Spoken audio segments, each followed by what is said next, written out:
نحمده ونصلي على رسوله الكريم اما بعد فاعوذ بالله من الشيطان الرجيم بسم الله الرحمن الرحيم رب اشرح لي صدري ويسر لي امري واحلل عقدة من لساني يفقهوا قولي۔ اللہ سبحانہ وتعالی نے ہمیں پیدا کیا اور ہمیں عقل اور شعور سے نوازا، اور یہ عقل اور شعور ایسی چیز ہے کہ جس کی وجہ سے انسان باقی تمام مخلوقات سے الگ ہے، نمایاں ہے، ممتاز ہے، ممیز ہے۔ اسی عقل کی بنا پر انسان کو سب پر فضیلت دی گئی ہے، عزت عطا کی گئی ہے۔ قرآن مجید میں اللہ تعالیٰ فرماتے ہیں وَلَقَدْ كَرَّمْنَا بَنِي آدم، ہم نے آدم کی اولاد کو عزت بخشی ہے۔ یہ عزت کس بنا پر ہے؟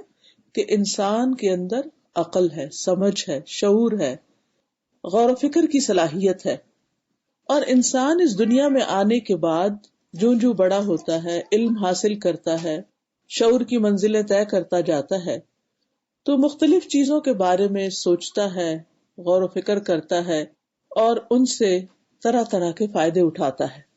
آج آپ دیکھیں کہ انسان نے جتنی بھی ترقی کی ہے اسی بنا پر کی ہے کہ انسان نے اپنی عقل کو استعمال کیا ہے، اور جس انسان نے جتنا زیادہ اپنی عقل کو استعمال کیا ہے اتنا ہی زیادہ اس نے اس دنیا سے فائدہ اٹھایا ہے اور اس دنیا کو اپنے کنٹرول میں کیا ہے۔ انسان کی یعنی دنیاوی عزت بھی اسی میں ہے کہ انسان اپنی عقل کو استعمال کرے۔ پچھلے دنوں میں ایک نیوز میرے ہسبینڈ پڑھ کے سنا رہے تھے کہ ٹرمپ کسی جہاز بنانے کی فیکٹری میں گیا، تو اس نے پوچھا کہ یہ سب کچھ کیسے بناتے ہیں آپ؟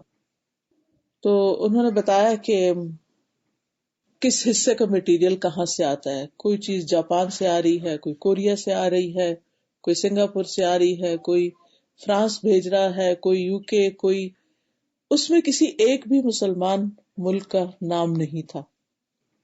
تو اس وقت میں یہ سوچ میں پڑ گئی کہ اگر یہ کہا جاتا کہ ایک پرزہ سیریا سے آ رہا ہے، دوسرا صومال سے آ رہا ہے، تیسرا جو 6 ملک ہے، یمن سے آ رہا ہے، ایران سے آ رہا ہے، وغیرہ وغیرہ، تو پھر شاید وہ یہ نہ سوچتے کہ ان میں سے کسی ملک پر بین لگایا جائے، کیونکہ بین لگانے کا مطلب کیا ہے کہ پھر یعنی ٹریول بین ہو یا کسی بھی طرح کے اکنامک سینکشنز ہوں، کیونکہ پھر ان کے جہاز نہیں بنیں گے، کیونکہ وہ ان پرزوں کے لیے دوسرے لوگوں کے محتاج ہیں یا ان کے ساتھ ان کے کانٹریکٹس ہیں۔ تو آج آپ دیکھیں کہ مسلمانوں کی دنیا میں اگر عزت نہیں تو اس کی بنیادی وجہ کیا ہے کہ انہوں نے نمبر 1 علم حاصل کرنے میں پیچھے رہ گئے، غور و فکر سے کام نہیں لیا، اور اپنی عقل کو صحیح طور پر استعمال نہیں کیا جیسا کہ کرنا چاہیے تھا۔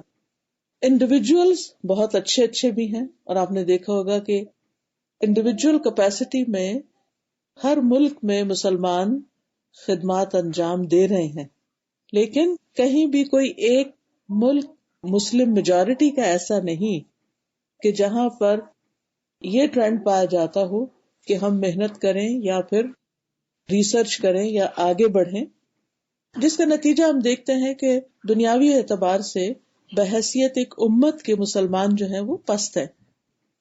یہی معاملہ دینی اعتبار سے بھی ہے۔ ہم مسلمان ہیں کیونکہ ہمارے والدین مسلمان ہیں، ہم مسلمان ہیں کیونکہ ہمیں بچپن میں یہ بتایا گیا کہ ہم مسلمان ہیں، ہمیں لا الہ الا اللہ پڑھا دیا گیا، ہمیں نماز سکھا دی گئی، ہمیں قرآن پڑھا دیا گیا، اور وہ بھی بغیر سوچے سمجھے میجورٹی جو ہماری پڑھتی ہے۔ تو نتیجہ کیا ہوا کہ ہم مسلمان ہوتے ہوئے بھی بعض اوقات یہ نہیں جانتے کہ ہم مسلمان کیوں ہیں، یا مسلمان کس کو کہتے ہیں، یا مسلمان کے لیے کیا کچھ کرنا لازم ہے۔ پھر اس معاملے میں بھی آپ دیکھیں گے کہ بہت سے انڈیویجولز بہت اچھے ہیں، انہوں نے اس کو غور و فکر کیا، سوچا سمجھا اور آگے بڑھ گئے، دین میں بھی آگے بڑھے، دنیا میں بھی آگے بڑھے۔ تو ہم میں سے ہر شخص کے لیے لازم ہے کہ وہ دنیا کا معاملہ ہو یا دین کا معاملہ ہو، دونوں اعتبار سے وہ غور و فکر سے کام لے، اپنی عقل کو استعمال کرے۔ اور عقل کے استعمال کا، غور و فکر کا جو بہترین طریقہ ہے یا جو بہترین مصرف ہے وہ یہ ہے کہ انسان 4 چیزوں کو لازم جانے۔ یعنی فرض کے درجے میں ہے 4 چیزوں کے بارے میں علم حاصل کرنا اور غور و فکر کرنا اور پہچان کرنا. باقی آپشنل ہے. آپ اپنے ٹیسٹ کے مطابق، اپنی سوچ کے مطابق، اپنے ماحول کے مطابق، اپنے جو بھی آپ کو اپرچونٹیز ملی ہیں ان کو آپ جیسے چاہیں استعمال کریں. جس بھی اچھے فیلڈ میں آپ جائیں، جہاں تک جی چاہتا ہے جائیں، کوئی روک ٹوک نہیں ہے ایز لانگ ایز کوئی چیز اللہ کے دین سے ٹکراتی نہیں. وہ 4 چیزیں کون سی ہیں؟ ان میں سے سب سے پہلے تو اپنے خالق کی پہچان ہے، رب کو پہچاننا، اللہ کی پہچان. کیونکہ جب تک انسان رب کو پہچانتا نہیں وہ رب کی عبادت کا حق ادا نہیں کر سکتا. جب انسان اپنے رب کو پہچانتا ہے تو پھر وہ اس کی عظمت، اس کی قدرت، اس کی حیثیت کو جب سمجھ جاتا ہے تو واقعی پھر اس کے آگے جھک بھی جاتا ہے اور اپنی ساری کوششیں اور اپنے سارے بہترین جذبات یہ سارے کے سارے وہ اپنے رب سے وابستہ کر لیتا ہے. دوسری چیز جو بہت اہم ہے وہ ہے اپنی پہچان، اپنے پوٹینشل کو جاننا، اپنی حیثیت کو جاننا، اپنے مقام کو جاننا، خود کو ملنے والی جو نعمتیں ہیں، جو اپرچونٹیز ہیں ہمارے چاروں طرف، ان کو پہچاننا. جب تک انسان اپنے آپ کو نہیں پہچانتا اس وقت تک وہ اپنے رب کا صحیح معنوں میں شکر ادا ہی نہیں کر سکتا، کیونکہ وہ ان نعمتوں کو پازیٹیولی یوز ہی نہیں کر سکتا بلکہ استعمال ہی نہیں کرے. جیسے ملی ویسے ہی واپس چلی جائیں گی. لیکن بہت سے لوگ اس معاملے میں ساری زندگی بس دوسروں سے مشورہ کرتے رہتے ہیں کہ وہ ہمیں بتا دیں کہ ہمیں کیا کرنا ہے. اپنی عقل سے کام نہیں لیتے، خود محنت نہیں کرتے، خود آگے نہیں بڑھتے، خود رسک نہیں لیتے. اور جب تک انسان کسی جگہ پر اتر کر نہ دیکھے تو پتہ نہیں چلتا کہ وہ کتنی گہری ہے. کسی پانی میں ہاتھ ڈال کے نہ دیکھا جائے تو پتہ نہیں چلتا کہ اس کا ٹیمپریچر کیا ہے. تو جب تک ہم کسی بھی فیلڈ میں اتریں گے نہیں، کسی بھی چیز کو ٹیسٹ اینڈ ٹرائی نہیں کریں گے، اس میں محنت نہیں کریں گے، اس میں آگے نہیں بڑھیں گے تو واقعی ہمیں نہیں پتہ چلے گا کہ where do we stand، ہم کون ہیں، ہم کیا کچھ کر سکتے، کہاں تک جا سکتے. جب آگے بڑھیں گے تو پھر آپ دیکھیں گے کہ ہاں ہم یہ کر سکتے ہیں. جب مشکل آئے گی اور ہم اس کو عقل استعمال کر کے محنت اور کوشش کے ساتھ اس کو پار کر جائیں گے تو پھر ہمارا اور کانفیڈنس زیادہ ہوگا، پھر اور آگے بڑھیں گے اور آگے بڑھیں گے اور اس طرح زندگی کے اختتام تک آگے بڑھتے چلے جائیں گے. تو اللہ سبحانہ و تعالیٰ کی پہچان کے بعد دوسری اہم چیز ہے اپنے آپ کو پہچاننا اور اپنی حقیقت اور اپنی قیمت معلوم کرنا کہ میری ورتھ کیا ہے، میں کیا کر سکتا ہوں. تیسری چیز ہے اس دنیا کی حقیقت کو پہچاننا، کیونکہ جب تک انسان دنیا کی حقیقت کو نہیں پہچانتا وہ دھوکے میں رہتا ہے.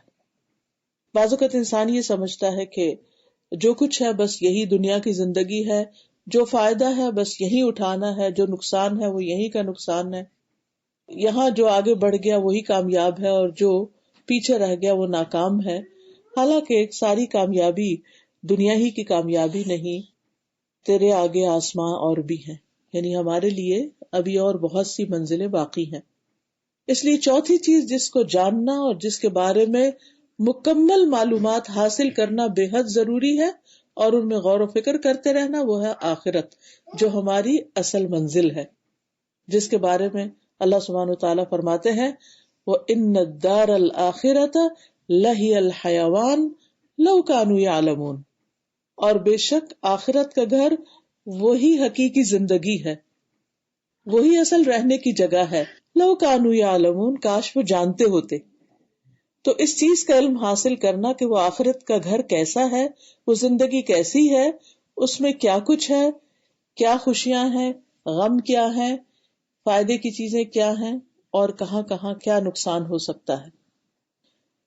آج میں کچھ باتیں اللہ سبحانہ تعالیٰ کے تعارف کے حوالے سے کروں گی اور پھر اس کے ساتھ ساتھ کچھ اور چیزیں بھی کریں گے انشاءاللہ تعالیٰ. سب سے پہلے تو جب ہم قرآن مجید کھولتے ہیں تو اسی سے ہمیں اللہ تعالیٰ کی پہچان ہوتی ہے. دنیا میں بھی آپ دیکھیں کہ اگر آپ کسی کو پہچاننا چاہتے ہیں، کسی انسان کو پہچاننا چاہتے ہیں مثلاً کہ وہ کیسا ہے، کون ہے، تو آپ کیا دیکھتے ہیں کہ وہ کیا کہتا ہے، وہ کیا لکھتا ہے، اس نے کیا کتابیں لکھی ہیں، یا کسی چیز کا آتھر ہے، یا وہ ریسرچر ہے. تو جو اس کا کام ہوتا ہے، جو اس کی اچیومنٹس ہوتی ہیں، جو اس نے کیا ہوتا ہے، اس کے ذریعے آپ اس کو پہچانتے ہیں. وہی اس کی ورتھ ہوتی ہے. کون نکما انسان ہے، کون کارآمد انسان ہے، اور کون کس درجے کا انسان ہے.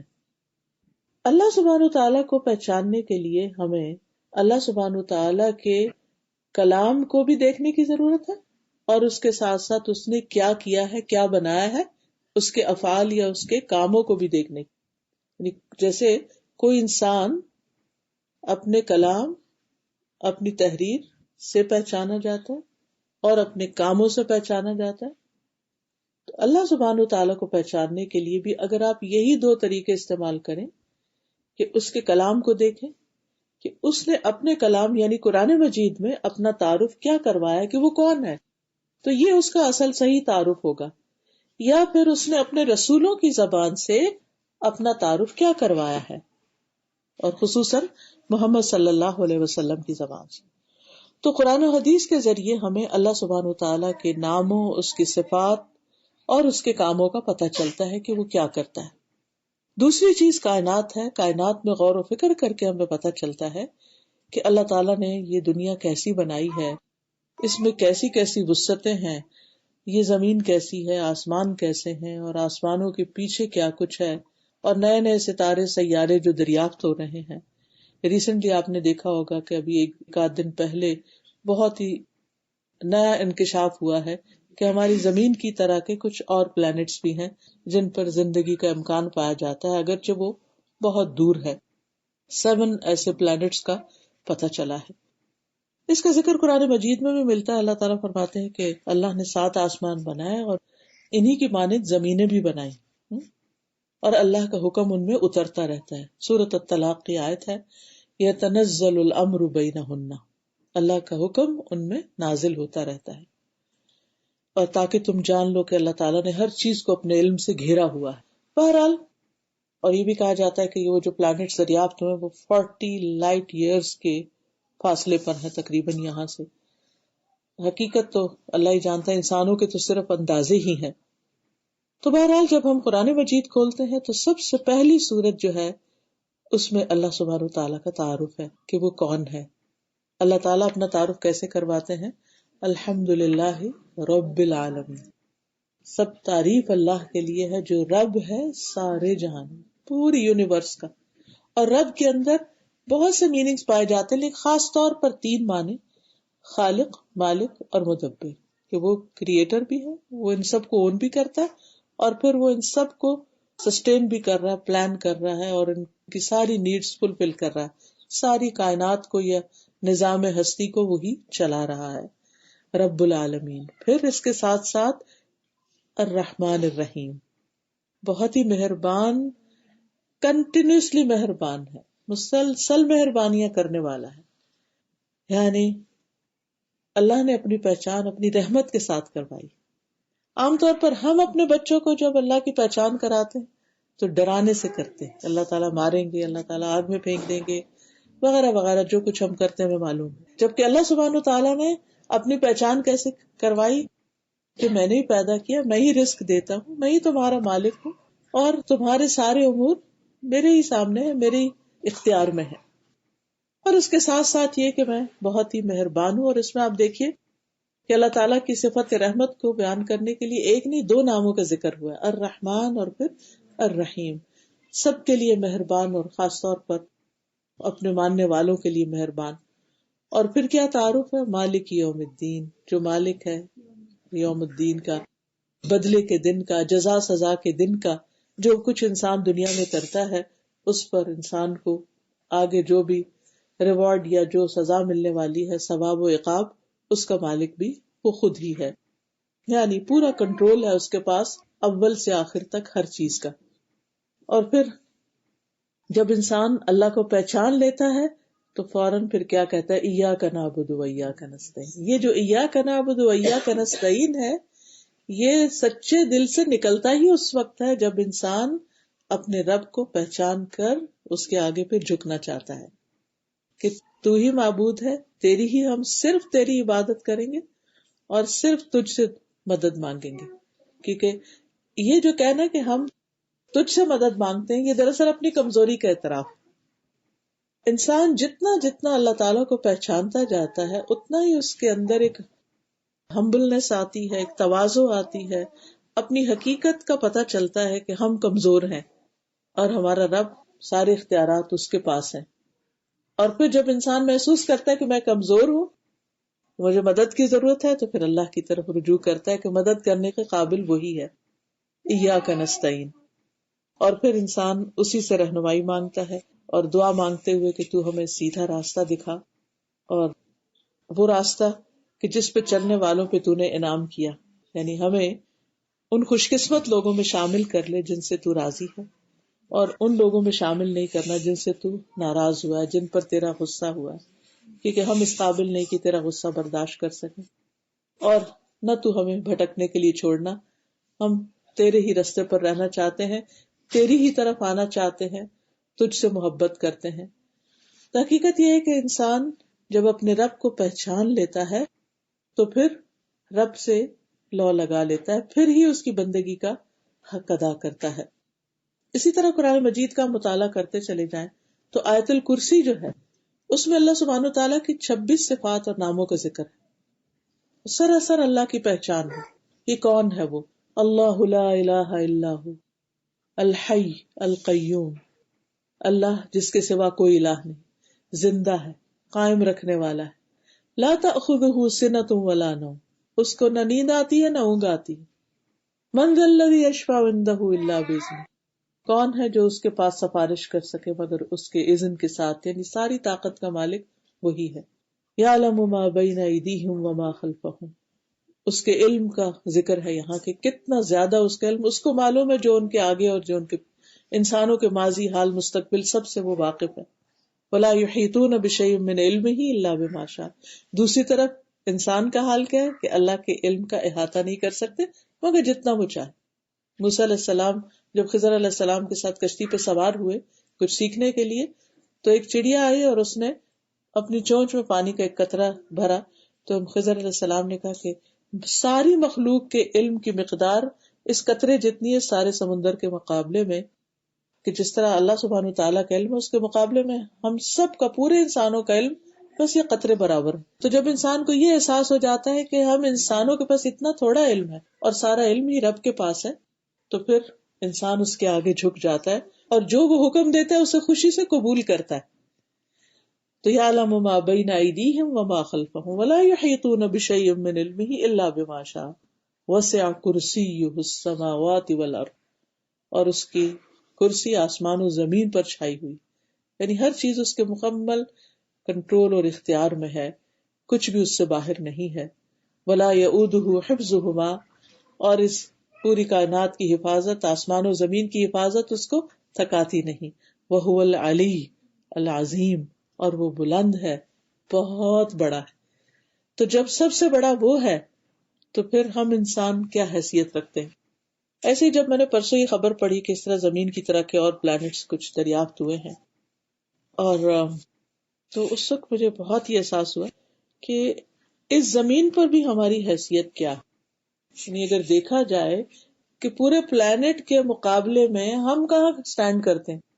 ویسے ہی جیسے وہ ایک میدان گھاس سے بھرا ہوتا ہے نا، تو اس میں ایک تنکا ہوتا ہے، تو ہماری حیثیت شاید اس تنکے سے بھی کم ہو جو پوری دنیا کے لوگ ہیں ان کے مقابلے میں، یا جو کچھ اس زمین پر اللہ نے پیدا کیا ہے. تو میں سوچ رہی تھی کہ اگر اس جیسی اور زمینیں ہیں اور وہاں بھی مخلوق بستی ہے، معلوم نہیں کیسی کیسی وہ مخلوق ہو، کیا کچھ وہاں پایا جاتا ہو، اور ان کے مقابلے میں پھر ہم کہاں ہیں، ہماری کیا حیثیت ہے، ہم کیا چیز ہیں. کس بات پہ فخر، کس بات پہ غرور، کس بات پہ اکڑ، کس بات پر دوسرے انسانوں کے ساتھ زیادتی یا ناروا رویہ ہمیں زیب ہی نہیں دیتا. یہاں ہمیں تو ساری فکر یہ ہونی چاہیے کہ ہماری اپنی نجات اور ہماری بخشش کیسے ہوگی اور ہماری جان کیسے چھوٹے گی، ہم اتنے بڑے رب کے سامنے کس طرح جا کر کھڑے ہوں گے. تو بہرحال اللہ سبحانہ تعالیٰ وہ ہستی ہے جس نے ساری کائنات بنائی ہے اور ساری مخلوق اس کے حکم کے تابع ہے. اور وہ سب کو کنٹرول کیے ہوئے ہے. کوئی بھی اس کی مرضی اور ارادے کے بغیر پر نہیں مار سکتا، اپنی مرضی سے کچھ کر نہیں سکتا. ہاں جتنا وہ چاہے اس کے مطابق انسان اپنا اختیار استعمال کر سکتا ہے. اور پھر سب سے بڑی بات یہ ہے کہ ہر چیز کا اصل مالک وہ ہے. ہم انسانوں کو اس دنیا کی حقیقت ہم سب جانتے ہیں کہ ہم دنیا میں آتے ہیں، ایک وقت گزارتے ہیں اور اس کے بعد پھر چلے جاتے ہیں. دنیا میں آنے کے بعد جو کچھ بھی ہم ایکوائر کرتے ہیں، جو کچھ بھی حاصل کرتے ہیں، جس چیز کے مالک ہوتے ہیں، بس وہ ٹیمپریری ہے، چند سالوں کی بات ہے، چند گنے ہوئے دنوں کی بات ہے. جب انسان فوت ہو جاتا ہے ہر چیز اس کے نام سے اتر جاتی ہے، دوسروں کی طرف منتقل ہو جاتی ہے اور انسان کہیں اور منتقل ہو جاتا ہے. اس دنیا میں اس کا وقت ختم ہو جاتا ہے، یہاں سے نکال دیا جاتا ہے، اس کا ٹائم پیریڈ ختم ہو گیا. جیسے آپ کسی ملک میں جاتے ہیں، آپ کو وہاں جتنے عرصے کا ویزا ملتا ہے یا رہائش کا پرمٹ ملتا ہے، اس کے بعد آپ کو وہاں سے نکلنا ہوتا ہے، جانا ہوتا ہے. اسی طرح اس دنیا سے بھی ایک دن سب انسانوں کو باری باری جانا ہے. تو پھر اصل مالک کون ہے؟ ہمارے بڑے چلے گئے، پھر ہم چلے جائیں گے، پھر ہماری آگے کی جنریشن چلی جائے گی. تو یہ سب کچھ جو ہمیں دکھائی دیتا ہے، اس کا اصل مالک اللہ ہے. کل من علیہا فان ویبقی وجہ ربک ذو الجلال والاکرام. ہر چیز اس پہ فنا ہونے والی ہے، باقی رہنے والی چیز صرف تیرے رب کا چہرہ ہے، اور ہر چیز اس کے علاوہ ختم ہو جائے گی. تو اصل کنٹرول اللہ کے پاس ہے.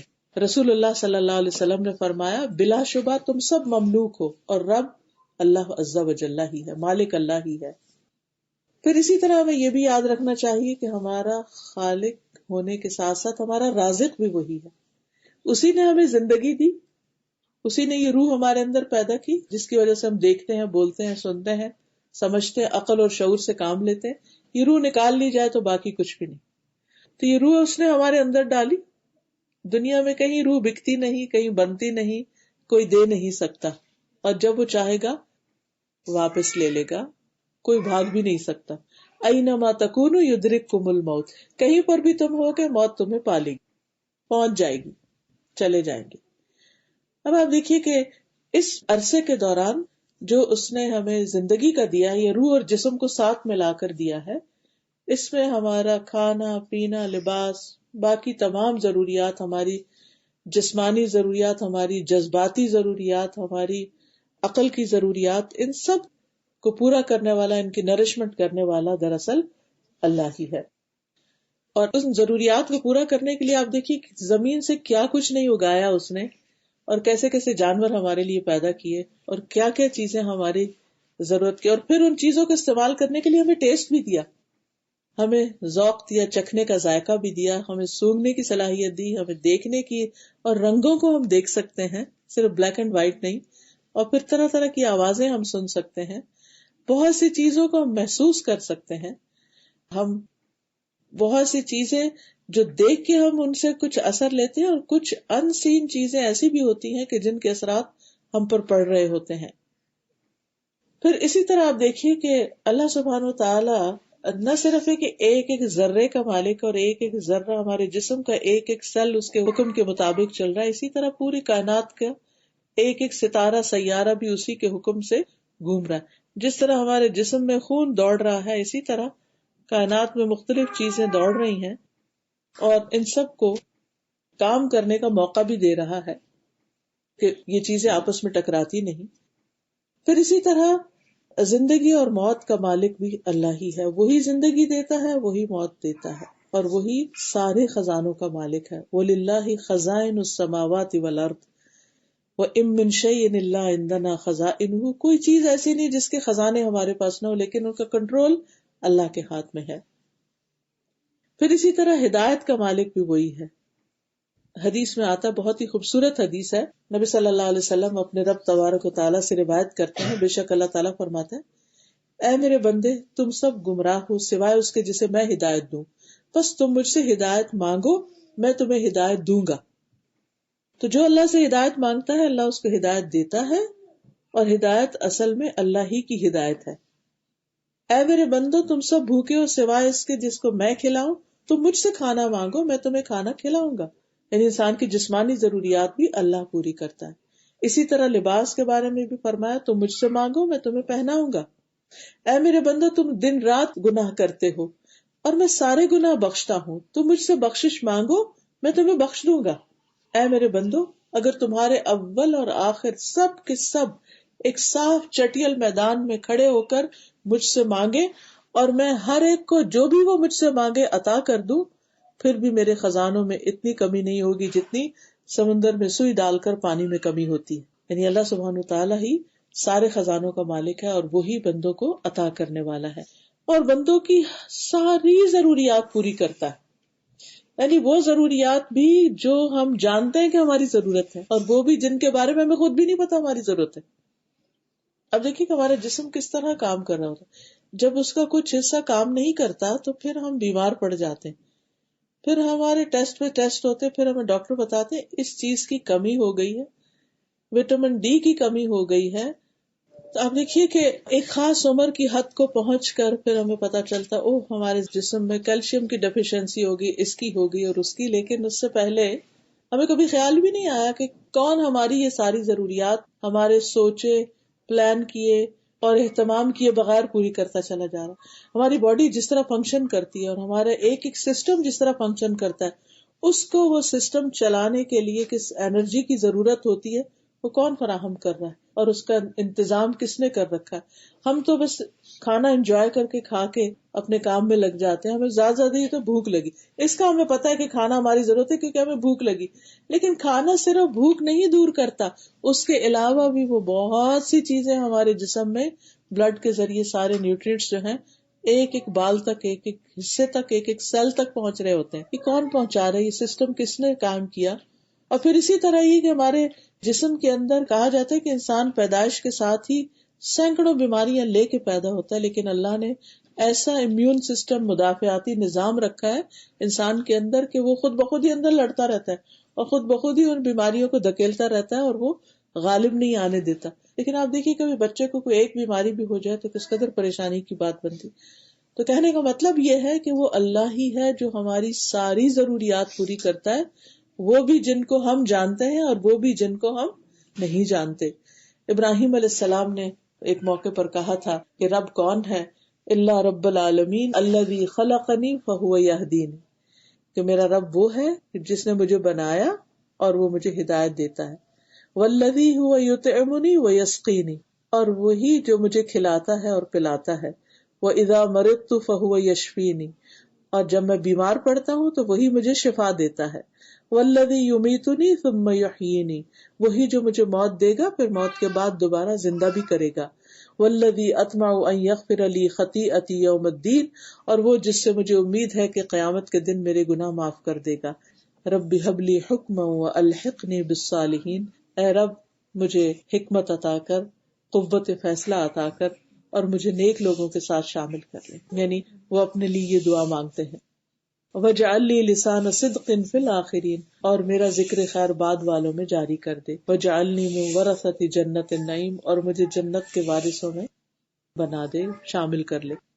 اب آپ دیکھیے کہ کتنی خوبصورت دعا, جو رب کو پہچانتا ہے پھر وہ رب سے کیا کیا نہیں مانگتا. قوت فیصلہ ہماری بہت بڑی ضرورت ہوتی, تو کہتے ہیں ربی حب لی حکمن, اللہ مجھے قوت فیصلہ عطا کر.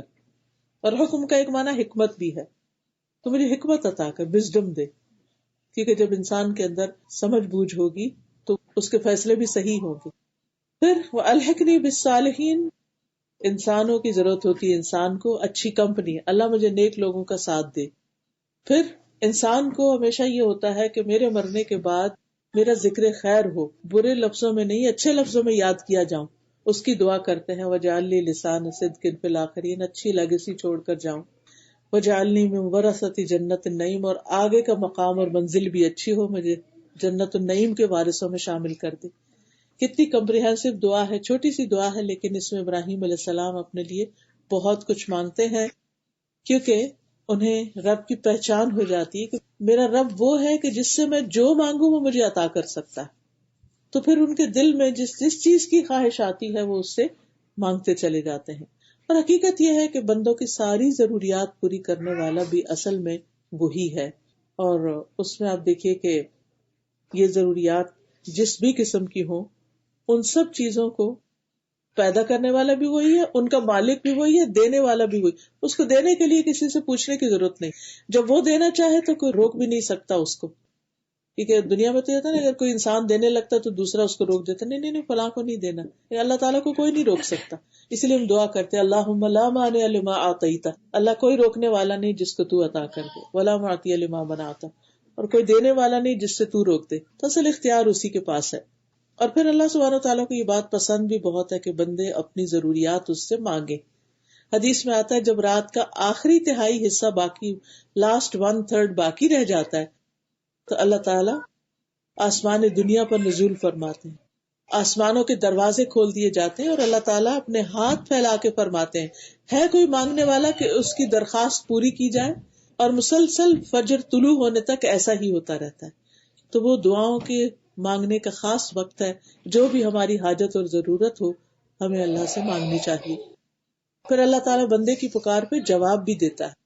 اور اللہ تعالیٰ کو اس بات سے حیا آتی ہے کہ بندے کا اٹھا وہ ہاتھ خالی لوٹائے. وہ خالی نہیں لوٹاتا، اس کو بھر دیتا ہے. یہ الگ بات ہے کہ اس کا فائدہ ہمیں فوری ہو یا دیر سے ہو. بندوں کا فقر دور کرنے والا، ان کی محتاجی دور کرنے والا بھی دراصل وہی ہے. پھر ہمارے گناہوں کو بخشنے والا، ہمیں معاف کر دینے والا وہی ہے. استغفروا ربکم انہ کان غفارا، اپنے رب سے معافی مانگو، یقیناً وہ بہت زیادہ معاف کرنے والا ہے، پھر بہت محبت کرنے والا ہے. وہو الغفور الودود ذو العرش المجید فعال لما یرید، وہی ہے جو بے حد بخشنے والا، نہایت محبت کرنے والا، عرش کا مالک ہے جو بڑی شان والا ہے، اور کر گزرنے والا ہے جو بھی وہ ارادہ کرے، یعنی اس کے ارادوں کو کوئی روکنے والا نہیں. پھر وسیع رحمت والا ہے. فقل ربکم ذو رحمت واسعہ، ہمیں مایوس کبھی بھی نہیں ہونا چاہیے کیونکہ اس کی رحمت ہر چیز پر چھائی ہوئی ہے. اس کی رحمت اس کے غضب پر غالب ہے. یعنی اگر ہمارے گناہوں کی وجہ سے اللہ تعالیٰ ہم پر ناراض بھی ہے نا، جو ہی ہم اس کی طرف متوجہ ہو جاتے تو کیا ہوتا ہے، اس کی رحمت اس کے غضب پہ چونکہ حاوی ہے اس لیے وہ ہم پر مہربان ہو جاتا ہے. وہ اپنی ناراضگی چھوڑ دیتا ہے اور ہم پر مہربانی کرتا ہے. پھر اسی طرح یہ ہے کہ انسان کی محنتوں کی قدردانی کرنے والا ہے. چھوٹی چھوٹی نیکیوں پر بھی بے حد و حساب اجر دینے والا ہے. رسول اللہ صلی اللہ علیہ وسلم نے فرمایا بے شک تمہارا رب فرماتا ہے کہ ایک نیکی کا ثواب 10 گنا سے 700 گنا تک ہے، اور روزہ صرف میرے لیے اور میں خود ہی اس کا بدلہ دوں گا. پھر اسی طرح وہ بندوں کے اعمال کی نگرانی بھی کرتا ہے کہ بندہ کیا کرنے کا ارادہ کر رہا ہے. اور پھر جب انسان گناہ کر لیتا ہے تو اللہ تعالیٰ فرشتوں سے کہتا ہے کہ بس اتنا ہی لکھنا جتنا اس نے کیا ہے، اور اگر یہ گناہ چھوڑ دے تو اس کو بھی نہیں لکھنا کیونکہ اس نے میری وجہ سے گناہ چھوڑا ہے. پھر اسی طرح اللہ سبحانہ وتعالیٰ صرف صحت مند، صرف مالدار، صرف ریسورسفل لوگوں کی دعائیں نہیں سنتا. اللہ تعالیٰ سب کی سنتا ہے، بیماروں کی بھی سنتا ہے، غریبوں کی بھی سنتا ہے، گناہگاروں کی بھی سنتا ہے، کیونکہ وہ سب کا رب ہے. پھر اسی طرح بندوں کے اعمال کی قدردانی کرتا ہے. ایک لقمہ انسان اگر اللہ کی راہ میں خلوص نیت سے خرچ کرتا ہے تو اللہ تعالیٰ اس کو احد پہاڑ جتنا بنا دیتا ہے، اس کو بڑھاتا رہتا ہے، بڑھاتا رہتا ہے. پھر یہ بھی ہمیں یاد رکھنا چاہیے کہ وہ رب ہی ہے جس کی طرف ہم سب کو واپس جانا ہے اور اس کے سامنے جا کھڑے ہونا ہے. لہذا اس کے ساتھ تعلق، دوستی، اس سے محبت، اس پر ایمان، اس پر توکل اور اس کے ساتھ ایک مضبوط کنیکشن بے حد ضروری ہے. اور پھر بار بار ہم یہ کہتے ہیں انا للہ و انا الیہ راجعون، جس کا مطلب یہ ہے کہ ہم اللہ کے ہیں اور اللہ ہی کی طرف ہم کو واپس جانا ہے. پھر اسی طرح جب فرشتے آتے ہیں جان لینے کے لیے تو وہ کہتے ہیں چلو اپنے رب کی طرف. اور قرآن مجید میں بھی آتا ہے یا ایتھا النفس المطمئنہ ارجعی الی ربک راضیۃ مرضیہ. تو ہم سب کو اپنے رب ہی کی طرف پلٹ کر جانا ہے. پھر اسی طرح یہ ہے کہ دنیا کی ہر چیز جو ہے اللہ نے پیدا کی ہے، اور جب تک وہ چاہے اسے قائم رکھے اور جب چاہے اس کو ختم کر دے. اور پھر ہم سب کے لیے لازم ہے کہ ہم اپنے رب سے ایک ویسا تعلق رکھیں جیسا وہ ہم سے چاہتا ہے.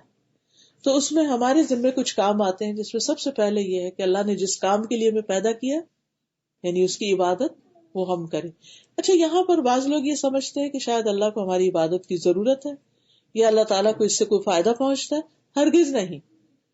عبادت دراصل کیا ہے؟ اللہ کے بتائے ہوئے طریقے کے مطابق زندگی بسر کرنا، یہی عبادت ہے.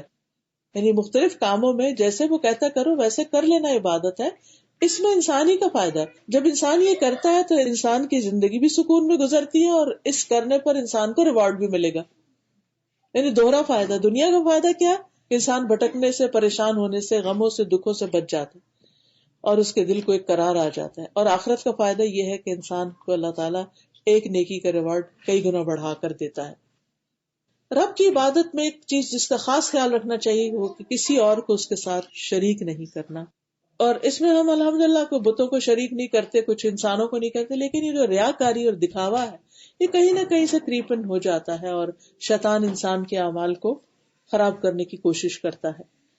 تو اللہ تعالیٰ سورۃ الکہف کے آخر میں فرماتے ہیں فَمَنْ كَانَ يَرْجُو لِقَاءَ رَبِّهِ فَلْيَعْمَلْ عَمَلًا صَالِحًا وَلَا يُشْرِكْ بِعِبَادَةِ رَبِّهِ أَحَدًا، کہ جو شخص اپنے رب سے ملاقات کی امید رکھتا ہو تو اس کے لیے لازم ہے کہ وہ نیک عمل کرے اور اپنے رب کی عبادت میں کسی کو شریک نہ کرے. تو شرک جو ہے یہ اللہ تعالیٰ کو سخت ناپسند ہے اور اس کے لیے انسان کو بہت احتیاط کرنے کی ضرورت ہے. اور پھر یہ ہے کہ انسان کو اللہ کی عبادت کے لیے وقت نکالنا چاہیے. نو میٹر واٹ، کتنے بھی آپ مصروف ہیں، بیمار ہیں، مسافر ہیں، کچھ بھی، اللہ کے لیے وقت نکالے. اچھا اب ہم کہتے ہیں شاید اللہ تعالیٰ کو ہماری ضرورت پڑے گی کہ ہم اس کے لیے وقت نو وے. اصل میں ہمیں ضرورت ہوتی ہے اس کی. اور آپ یقین کریں کہ جو لوگ نماز پڑھتے ہیں اپنے کام کے وقت پہ سے نکل کر وہ اس بات کو اچھی طرح سمجھتے ہیں کہ انسان مسلسل دنیا کے کاموں میں سر کھپائی کرتا رہتا ہے، ذہنی طور پر بھی تھک جاتا ہے، بعضوں کو جسمانی طور پر بھی تھک جاتا ہے. ایسے میں جب نماز کی بریک آ جاتی ہے، انٹرول آ جاتا ہے، تو آپ دیکھیں کہ آپ وضو کر کے جب اللہ کے حضور کھڑے ہوتے ہیں تو آپ کی وہ تھکاوٹ بھی اتر جاتی اور آپ کے دل کو بھی ایک قرار آتا ہے، ایک سکون آ جاتا ہے. کبھی ایسا ہوتا ہے کہ آپ انسانوں کے بیچ میں ہوتے ہیں، کوئی آپ کو ہرٹ کر دیتا ہے، آپ کو دل چاہتا ہے کہ آپ پھوٹ پھوٹ کر روئیں، کبھی آپ کسی طرح دکھی ہو جاتے ہیں، لیکن جو ہی آپ اسی درمیان میں نماز کے لیے چلے جاتے ہیں تو پہلے اور بعد کی کیفیت بالکل فرق ہو جاتی، آپ کا دکھ دور ہو جاتا ہے، تکلیف ختم ہو جاتی. اور یہ ایک حقیقت ہے. لیکن بعض لوگ کہتے نہیں ہم نماز بھی پڑھتے ہیں مگر چین نہیں ملتا. اصل بات یہ کہ ہم وہ نماز بس پڑھ ہی چھوڑتے، اس میں اللہ کو یاد نہیں کرتے. جو شخص اللہ تعالیٰ کی عظمت کو دل میں رکھ کے اس کے آگے جھکتا ہے اور اس سے دعائیں کرتا ہے، یہ ہو نہیں سکتا کہ پھر اس کی پریشانی دور نہ ہو. کیونکہ سارے انبیاء علیہ السلام کا طریقہ یہی تھا کہ جب انہیں کوئی دکھ پریشانی ہوتی وہ فوراً نماز کی طرف دوڑتے اور اس سے ان کی پریشانی دور ہو جاتی. نبی صلی اللہ علیہ وسلم حضرت بلال سے کہتے تھے اقم الصلاۃ یا بلال ارحنا بہا، اے بلال نماز قائم کرو اور اس کے ساتھ ہمیں راحت پہنچاؤ. یعنی ہم دنیا کے غموں سے تھک گئے ہیں، نماز میں بریک لیں اور ہم راحت حاصل کریں. اب کیا ہمارے ایک سجدے سے اللہ تعالیٰ کو کوئی مقام اوپر ہوگا؟ وہ تو سب سے اعلیٰ پہلے ہی ہے، اسے کوئی فائدہ نہیں. لیکن یہ کہ ہر سجدے کے بدلے مومن کا درجہ اونچا ہو جاتا ہے، ہر سجدہ ایک درجے میں اضافہ کرتا چلا جاتا ہے. تو یاد رکھیے کہ عبادت ہمارے اپنے لیے ہے، اللہ تعالیٰ کو اس کا فائدہ نہیں. اس عبادت میں اصل چیز اللہ کی یاد ہے. یعنی نماز کے لیے بھی کہا گیا اقم الصلاۃ لذکری، نماز میری یاد کے لیے قائم کرو. یہ نہیں کہ اسے مصیبت سمجھ کر اور ایک ڈیوٹی سمجھ کر بس ادا کرنے چلے جاؤ بے روح، نہیں، اللہ کی یاد کے لیے، کیونکہ اللہ کی یاد سے دلوں کو اطمینان نصیب ہوتا ہے. اور پھر اللہ سبحانہ تعالیٰ سے تعلق میں جو چیز بہت فائدہ مند ہے وہ اللہ کا ذکر ہے. اٹھتے بیٹھتے چلتے پھرتے نماز تو ایک فارمل ذکر کا طریقہ، لیکن نماز کے بعد بھی انسان کو اللہ کا ذکر کرتے رہنا چاہیے. پھر اسی طرح یہ ہے کہ نماز بھی محبت میں پڑھنی چاہیے، اس کی راہ میں صدقہ خیرات بھی محبت سے کرنا چاہیے. یعنی اللہ کی محبت میں جو بھی شخص کوئی کام کرتا ہے تو اللہ سبحانہ تعالیٰ اس کے دل کو ایک خاص ٹھنڈک اور مٹھاس بخشتے، یعنی ایمان کی سویٹنس اس کو نصیب ہوتی ہے جو اللہ کی محبت میں اچھے کام کرتے ہیں اور اللہ سے محبت رکھتے ہیں.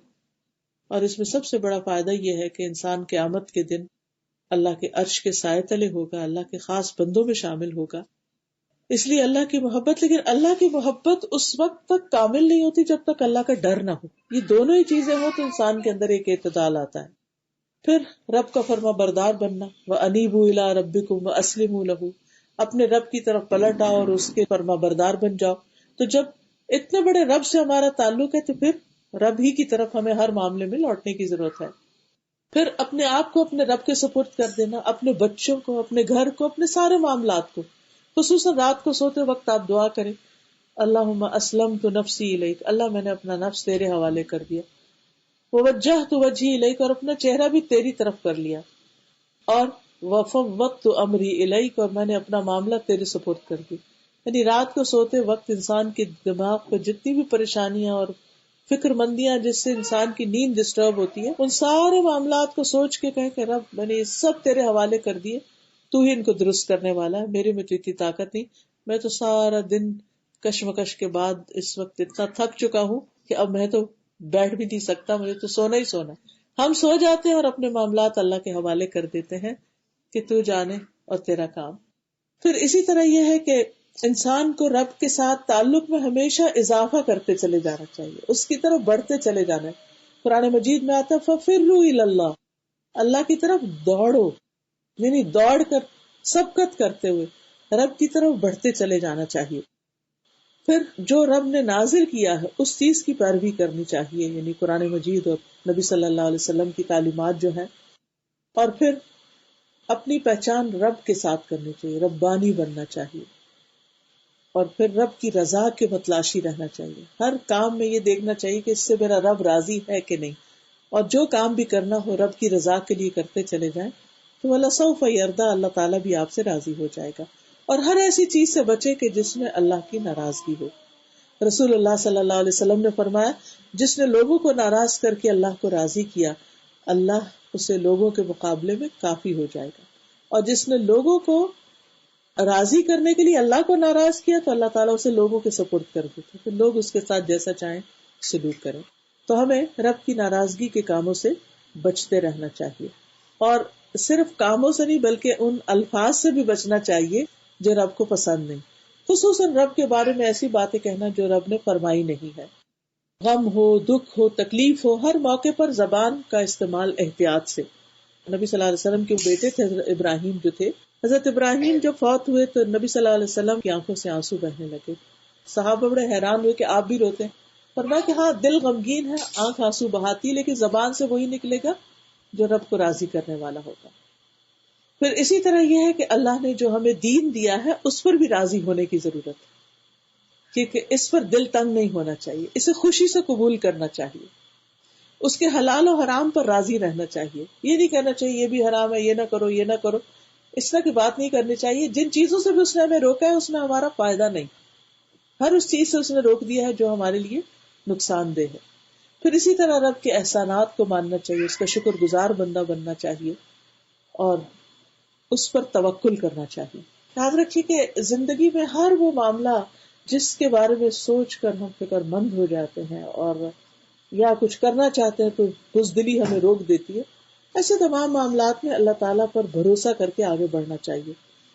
اور جب کسی بھی چیز کے بارے میں آپ بے بس ہو رہے ہوں اور لوگ آپ پہ غالب آنے لگے یا کوئی چیز آپ کو تنگ کرنے لگے، کوئی خیال تنگ کرنے لگے، تو اس وقت یہ دعا ضرور پڑھا کیجیے، حسبی اللہ لا الہ الا هو علیہ توکلت وہو رب العرش العظیم، کہ مجھے اللہ کافی ہے، اس کے سوا کوئی معبود نہیں، میں نے اسی پہ بھروسہ کیا، وہ عرش عظیم کا رب ہے، جو اتنے بڑے عرش کا مالک ہے جس نے ساری مخلوق کو گھیرا ہوا ہے اس کے عرش نے، اس کی کرسی نے بھی اور پھر اس کے بعد اس کے عرش نے.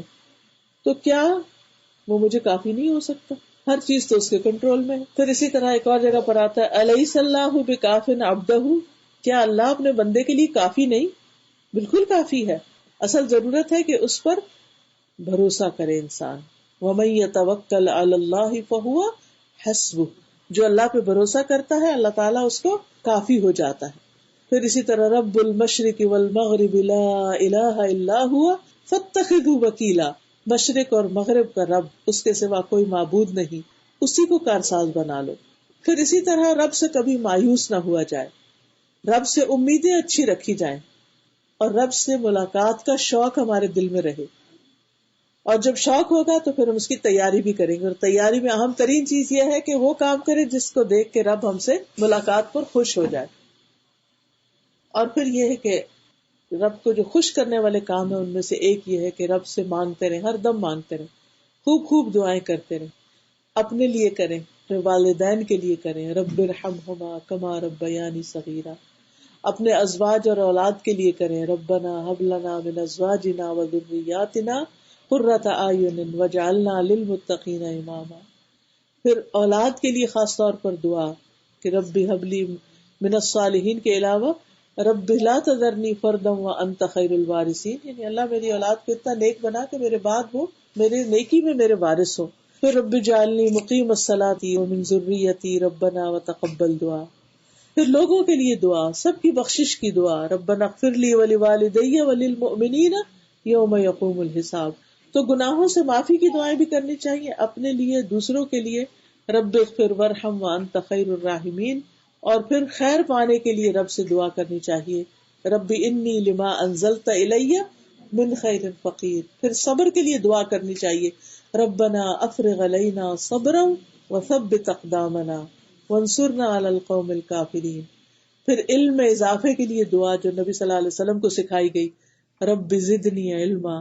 پھر معاملات میں آسانی کے لیے دعا، رب اشرح لی صدری، اللہ میرا سینہ کھول دے، کیونکہ جو سینے کی گھٹن اور تنگی ہوتی ہے نا، یہ ڈپریشن لاتی ہے. سب کچھ ہوتے ہوئے آپ کا دل تنگ ہوتا ہے، کبھی اس میں بزدلی آ رہی ہوتی ہے، کبھی اس میں خوف ہوتا ہے، کبھی اس میں بخل ہوتا ہے، کبھی اس میں ہم اور غم ہوتا ہے. تو یہ سب چیزیں دل کی تنگی کے ساتھ بڑھ جاتی ہیں، مرض بڑھ جاتا ہے. تو جب یہ ہماری جو چیسٹ ہے یہ وسیع ہوگی، کھلے گی، دل کھلے گا، تو پھر آپ دیکھیے ہم لوگوں کو آسانی سے معاف بھی کر دیں گے، لیٹ اٹ گو، جانے دیں گے. پھر ہم لوگوں کے بارے میں اچھا گمان رکھیں گے، پھر ہمیں بہت سی چیزوں میں غور و فکر کا موقع ملے گا. تو یہ جو دل کی وسعت ہے یہ بہت ضروری ہے. رب اشرح لی صدری ویسر لی امری، اور میرا کام آسان کر دے. سارے کاموں میں آسانی کی دعا کرنی چاہیے. واحلل عقدۃ من لسانی، اور میری زبان کی گرہ کھول دے، کیونکہ انسانوں کے ساتھ عموماً لڑائی جھگڑے مس کمیونیکیشن کی وجہ سے ہوتے ہیں. ایک کچھ کہنا چاہ رہا ہے، دوسرا کچھ اور سمجھ رہا ہے، پہلا اریٹیٹڈ ہو جاتا ہے، وہ غصے میں آ جاتا ہے، وہ اس کو کچھ وہ جواباً اس سے بڑی کاروائی کرتا ہے، اور یوں گھروں میں جھگڑے فساد شروع رہتے ہیں. تو ویسر لی امری واحلل عقدۃ من لسانی، اللہ میری زبان کی گرہ کھول دے کہ میں اپنا مدعا اچھے طرح بیان کر سکوں. یفقہوا قولی، تاکہ لوگ میری بات سمجھ جائیں. یہ صرف قرآن و حدیث کے درس سے متعلق ہی نہیں، اس کے لیے تو ہے ہی، لیکن عام روزمرہ زندگی میں بھی آپ نے دیکھا ہوگا کہ بعض اوقات کسی کو اپنی بات سمجھانا، اپنا نقطہ نظر بتانا، اللہ کا پیغام پہنچانا بڑا مشکل ہو جاتا ہے. یوں لگتا ہے کہ ہم پتہ نہیں کسی دیوار سے بات کر رہے ہیں یا کسی لکڑی کے بت سے بات کر رہے ہیں. کوئی رسپانس نہیں، کوئی جواب نہیں. کچھ لوگوں سے بات کرتے ہوئے نروس ہو جاتے ہیں. تو جب یہ دعا پڑھ لیتے ہیں تو اللہ سبحانہ و تعالیٰ کاموں میں آسانی کر دیتا ہے اور آپ اپنی بات بتا سکتے ہیں. آپ دیکھیے کہ بچے بھی ہیں نا، میں نے اپنے تجربے میں یہ دیکھا ہے کہ جب میں ان کو بیفور ٹائم اپنی ایکسپیکٹیشن بتا دیتی ہوں تو معاملہ بہت اچھا رہتا ہے. تو ان کو بھی پتا ہوتا ہے میں کیا چاہتی ہوں، اور مجھے بھی پتا ہوتا ہے کہ اب وہ کس طرف چلیں. جب وہ کمیونیکیشن گیپ ہوتا ہے نا تو پھر وہ کچھ کہہ رہے تھے، آپ کچھ کہہ رہے ہو، کچھ کہہ رہے، آپ اوپر سے کچھ کہہ رہے ہو، وہ بات ہی نہیں بنتی، جس کے نتیجے میں پھر تعلقات اچھے نہیں رہتے. پھر اسی طرح اس بات کے لیے بھی دعا کرنی چاہیے کہ اللہ تعالیٰ ہمیں ذکر کی، شکر کی، اچھی عبادت کی توفیق عطا کرے، شیاطین سے ہماری حفاظت کرے، کیونکہ رب ہی ہے جو ان کو دیکھتا ہے اور ان کو پکڑ سکتا ہے. ہم تو شیطان کا مقابلہ کر ہی نہیں سکتے. تو رب اعوذ بک من ہمزات الشیاطین واعوذ بک رب ان یحضرون. پھر اسی طرح یہ ہے کہ کہیں پر آپ جائیں، کسی طرح کی کوئی خوف، پریشانی، گھبراہٹ ہو تو اسی سے ہی مدد مانگیں. اور پھر خاص طور پر اپنے دل کی سلامتی کی دعا کریں، کیونکہ دل ہی غور و فکر کا منبع اور مرکز ہوتا ہے. اگر دل بھٹک جائے تو ہر چیز ہی ٹیڑھی ہو جاتی. کبھی آپ نے دیکھا ہوگا نا کہ اگر چکر آ رہے ہوں آپ کو تو یوں لگتا ہے کہ چیزیں ہل رہی ہیں یا اوپر نیچے ہو رہی ہیں، حالانکہ چیزیں تو اپنی جگہ قائم ہیں، ہمارے اندر کچھ چینج آ گئی، خرابی آ گئی. جب آپ اس کو فکس کرتے ہیں اپنی جگہ پر آ جاتا ہے اور آپ ٹھیک دیکھنے لگتے ہیں. تو اسی طرح دل کی استقامت، دل کی ہدایت اور دل کی سلامتی کی دعا کرنی چاہیے، کیونکہ دل سلامت ہوگا تو انشاءاللہ اعمال بھی سلامت ہو جائیں گے. پھر دنیا اور آخرت کی بھلائیوں کی دعا اپنے رب سے کرنی چاہیے. ربنا آتنا فی الدنیا حسنۃ وفی الآخرۃ حسنۃ وقنا عذاب النار، اور پھر آگ سے بچنے کی خاص دعا، اور پھر جنت میں گھر لینے کی دعا جیسے حضرت آسیہ نے کی تھی. کیا کہا تھا انہوں نے؟ رب ابن لی عندک بیتا فی الجنہ ونجنی من فرعون وعملہ ونجنی من القوم الظالمین. تو اللہ تعالیٰ سے دعا ہے کہ اللہ تعالیٰ ہمیں اپنی پہچان دے، ہمیں اس دنیا کی حقیقت سمجھا دے، ہمیں آخرت کی حقیقت سمجھا دے، اور ہمیں اپنی پہچان دے تاکہ ہم اپنی زندگی کو ضائع ہونے سے بچائیں اور اس میں وہ کام کر کے جائیں جن کا آگے حساب کتاب ہونا ہے، جس کے بارے میں پوچھا جائے گا، اور جن پر پھر ہماری آئندہ کی خوشی یا غم کا انحصار ہے. وآخر دعوانا ان الحمد للہ رب العالمین. اللہ تعالیٰ ہمیں عمل کی توفیق عطا فرمائے. سبحانک اللہم وبحمدک اشہد ان لا الہ الا انت استغفرک واتوب الیک. جی ضرور کر سکتے ہیں. آج کل ہے نا، جیسے واٹس ایپ پہ بہت سے لوگ قرآنی آیات بھیجتے ہیں، جیسے جی قرآن ہاں. کی تصویریں بھیجتے ہیں، پھر بعض اوقات ہمارے فون میں جیسے میموری زیادہ ہو جاتی ہے، کم پڑ جاتی ہے، تو ہم ان کو ڈیلیٹ کر دیتے ہیں. جی. تو اس طرح قرآن کی آیت میں نے پڑھ رہی تھی کہ قرآن میں طرف سے ہے کہ قیامت کے نزدیک قرآن کی آیات مٹ جائیں گی. کہیں یہ اس زمرے میں تو نہیں آتا کہ ہم لوگ ڈیلیٹ کر دیتے ہیں اس کو، تو ہمیں کرنی چاہیے کہ نہیں؟ آپ دیکھیے کہ ڈیلیٹ کر سکتے ہیں، مٹا سکتے ہیں، رب کر سکتے ہیں، دھو سکتے ہیں، یعنی کہ جو ایکسٹرا ہوتا ہے جو ہمیں نہیں ضرورت ہوتا تو ہم اس کو اگر ریموو کر دیتے ہیں تو اس سے کوئی فرق نہیں پڑتا، کیونکہ اصل قرآن تو لوح محفوظ میں ہے. اور یہ جو کہا گیا نا کہ قیامت کے قریب جو ہے وہ حروف مٹ جائیں گے، تو اس میں ضروری نہیں کہ ہم انسان ہی مٹائیں گے، اللہ تعالیٰ چاہے گا تو کسی بھی طرح ان کو مٹا سکتے. یہ مٹانا اس میں نہیں آتا. اس میں آپ دیکھیے، آپ میں سے کوئی کمپیوٹر پڑھا ہوا ہے؟ ہاں. آپ دیکھیے کہ جب کمپیوٹر پہ کچھ لکھا ہوتا ہے یا ہمارے سیل فون پہ کچھ لکھا ہوتا ہے تو بیسیکلی وہ کیا ہوتا ہے، اور جب ہم اس کو ڈیلیٹ کر دیتے ہیں تو وہ کہاں جاتا ہے. تو جب آپ اس کو ڈیلیٹ کر دیتے تو وہ حروف چلے جاتے ہیں، وہ کہیں پھر ایگزسٹ نہیں کر رہے ہوتے. کہ آپ وہ جو بظاہر لگ رہا ہوتا ہے نا وہ بن سا بنا ہوتا ہے، اور خاص طور پہ اس میں ڈالنا تو بڑا عجیب لگتا ہے، تو وہ ایکچولی سب ورچوئل ہے، اس سے کوئی فرق نہیں پڑتا. جو کمپیوٹر جو رن ہوتا ہے وہ صرف زیروز اور ونس میں ہوتا ہے. if there is something stored so it is 1, if there is nothing it is 0. جب آپ مٹاتے ہیں تو اس nothing, just space ہوتی ہے، بس کچھ بھی نہیں رہتا. بس وہ یہ ڈاؤٹ آیا تھا دماغ ہاں میں، اس سے آپ فکر نہیں کریں، اس سے فکر مند نہیں ہے. اسی طرح جیسے ٹیلی فون کی بیل پہ ہم لوگ قرآن کی آیت لگا لیتے ہیں، آیت پوری بھی نہیں ہو پاتی، ہم فون پک کر لیتے ہیں، تو اس طرح وہ قرآن کی آیت بھی تو ادھوری رہ جاتی ہے. ہاں تو آیتیں نہیں لگائیں آپ. کوئی اچھے، جیسے میں نے ابھی آپ نے سنا اچھا سا نشید لگایا ہوا ہے، کوئی ایسے اچھی کوئی چیز لگا لیں. مقصد ہے نا کہ پوری آیت ہونی چاہیے یا پھر نہ لگائیں اس کو. جی ہاں، آپ کی بات درست اور آپ کے کنسرن بھی اچھے ہیں، یہ قرآن کے ادب میں سے ہے. لیکن یہ یاد رکھیں کہ سب سے بڑا ادب قرآن کا یہ ہے کہ ہم اس کو پڑھیں، غور و فکر کریں، اور ہم اس کو اپنی عملی زندگی میں لے کر آئیں. آپ کہہ رہی تھی کہ جو آپ نے ہمیں بتائے تھے 4 امپورٹنٹ پوائنٹس، ان میں سے آپ نے بتایا تھا کہ اللہ سبحانہ وتعالیٰ کو پہچاننا کرنا اور پہچاننا، اور پھر دوسرا آپ نے بتایا تھا اپنی خود کی اوقات اپنے آپ سمجھنا. تو جیسے یہ مطلب یہ تو آن گوئنگ پروسیس ہے نا، جیسے کیونکہ ہم لوگ اپنے آپ بندہ، جیسے مطلب میرے یہ نیت تھی کہ میں کروں ہے، اور مجھے یاد ہے میری ٹیچر نے کہا تھا کہ تم سمجھ رہی ہو کہ تم اپنی ایبلٹی سے کرو گی، مگر ایکچولی اللہ تعالیٰ کرائیں گے. اور انہوں نے مجھے ایک کوٹ کھلایا، وَمَا تَشَاءُونَ إِلَّا أَن يَشَاءَ اللَّهُ. ٹھیک ہے. تو پھر میں اس پہ پوچھنا چاہ رہی تھی کہ پھر اس آیا کے مطابق تو یہ جانتا ہے بندہ کہ ہم کسی چیز کے لائق نہیں ہیں سوائے اس کے جو اللہ تعالیٰ ہمیں لائق بنا دے. تو مطلب یعنی میری خود کی جو پوائنٹ تھی یہ تھی کہ میں بس کوشش کرتی رہوں. جی ہاں، انسان کو اپنی آخری حد تک کوشش کرنی چاہیے کسی بھی چیز کو اچیو کرنے کے لیے. اور بعض اوقات آپ نے دیکھا ہوگا کہ آپ 99 ٹائم ایفرٹ کر کے پیچھے ہٹ جاتے، بس ایک اور رہتی ہے اور وہ آپ چھوڑ دیتے ہیں. تو 100% ایفرٹ لگانے کی ضرورت ہوتی کسی بھی چیز کو اچیو کرنے کے لیے. اور اس کے باوجود اگر نہ ہو سکے تو وہ جو ہماری ایکسرسائز ہوتی ہے نا وہ ہمیں فائدہ ہی دیتی ہے، وہ کسی اور جگہ اسکل کام آ جاتی ہے، لیکن وہ ضائع نہیں ہوتی. اور اللہ تعالیٰ ایفرٹ پہ اجر لکھتا ہے کہ آپ نے ایفرٹ کتنی لگائی. یعنی اگر آپ حاصل نہیں کر پائیں اور آپ کوشش کرتے جاؤ تو بھی پریشان نہیں ہو کہ ہم نے تو اپنی طرف سے کر لیا، اب آگے نہیں ہوتا تو کوئی بات نہیں، اسی میں بہتری ہوگی. جیسے آپ کہتی ہیں غور و فکر کرنا چاہیے، تو غور و فکر کیسے کیا جائے؟ مطلب اس کا کوئی طریقہ، کوئی میتھڈ اس کا ہوتا ہو؟ جیسے آپ نے کہا تھا کرسی میں 26